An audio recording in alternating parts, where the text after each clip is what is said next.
Kepercayaan publik terhadap lembaga peradilan di Indonesia semakin merosot tajam. Seiring terungkapnya serangkaian kasus korupsi yang melibatkan para hakim, aktor utama yang seharusnya menjadi simbol keadilan. Fakta-fakta terbaru menunjukkan bahwa praktik suap, kolusi, dan mafia perkara masih berurat akar dalam sistem peradilan nasional, memperkuat kesan bahwa hukum di Indonesia bisa diperjualbelikan.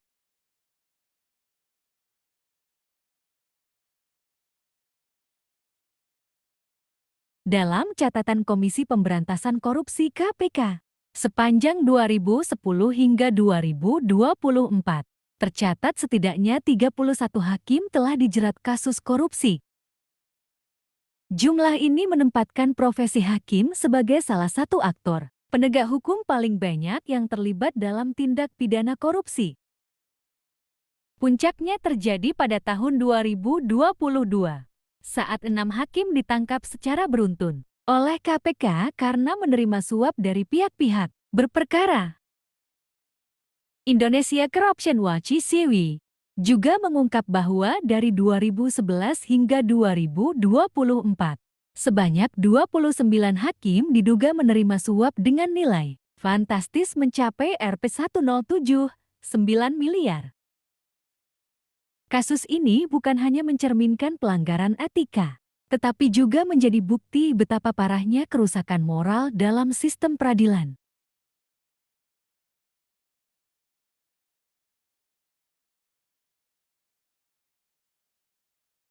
Salah satu kasus yang paling menyita perhatian publik adalah penangkapan Ketua Pengadilan Negeri Jakarta Selatan, Muhammad Arif Nuryantah. Ia diduga menerima suap dalam perkara mega korupsi minyak goreng, sebuah kasus besar yang menyeret banyak pejabat dan pengusaha. Dugaan kolusi antara hakim dan pihak eksternal kembali menguatkan istilah yang tak asing di telinga masyarakat: mafia peradilan.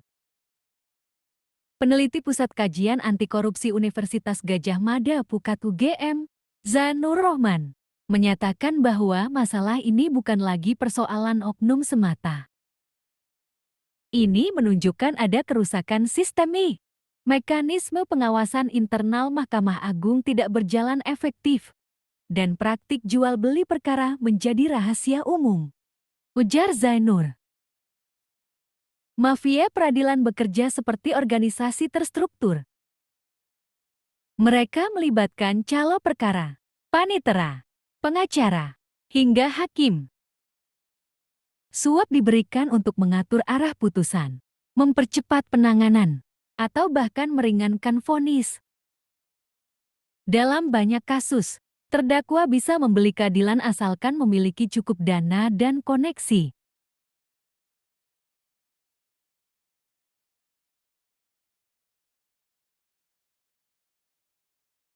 Krisis integritas di lembaga peradilan membawa dampak luas terhadap tatanan sosial.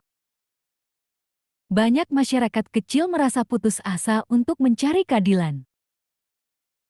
Mereka sadar bahwa tanpa uang atau koneksi, sulit mendapat perlakuan hukum yang adil. Anggota Komisi Ketiga DPR RI, Jazilul Fawait, menyebut bahwa kasus-kasus suap di kalangan hakim menciptakan persepsi negatif yang semakin mengakar. Mafia peradilan bukan hanya isu, tapi kenyataan. Dan ketika hakim bisa dibeli, maka hukum telah kehilangan maknanya, tegasnya. Sebuah survei LHC tahun 2023 menunjukkan bahwa hanya 24% responden yang masih percaya penuh pada sistem peradilan Indonesia. Mayoritas masyarakat menilai hukum tajam ke bawah dan tumpul ke atas, mencerminkan ketimpangan dalam penerapan keadilan.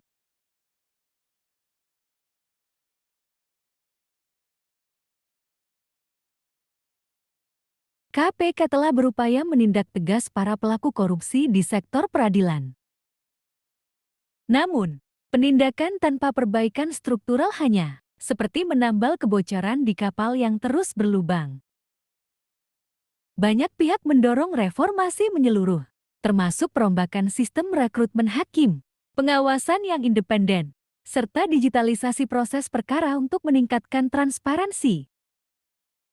Indonesia Corruption Watch mendesak Mahkamah Agung segera membenahi tata kelola internal.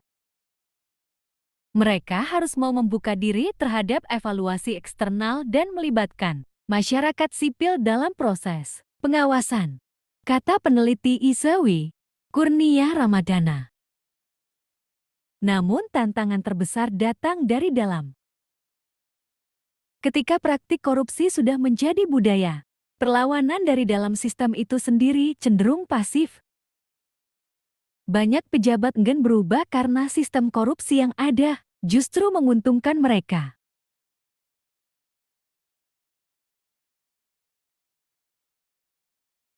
Di tengah suramnya wajah peradilan, masih ada segelintir hakim dan aparat penegak hukum yang bekerja dengan jujur dan profesional. Mereka menjadi harapan terakhir masyarakat dalam mencari keadilan yang sebenarnya. Namun, harapan tak akan cukup tanpa dukungan nyata dari pemerintah, lembaga pengawas, dan partisipasi publik. Perubahan hanya akan terjadi jika ada keberanian politik dan komitmen kuat untuk membersihkan lembaga peradilan dari korupsi.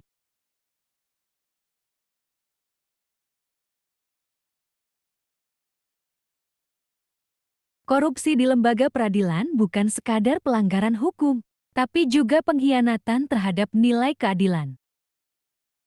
Jika praktik jual beli perkara terus dibiarkan, maka Indonesia akan terus terjebak dalam lingkaran hukum yang tidak berpihak pada kebenaran, melainkan pada siapa yang mampu membayar lebih mahal. Saatnya membersihkan peradilan dari dalam, sebelum masyarakat sepenuhnya kehilangan kepercayaannya pada hukum. Terima kasih sudah menonton. Jangan lupa like, comment, share, dan subscribe.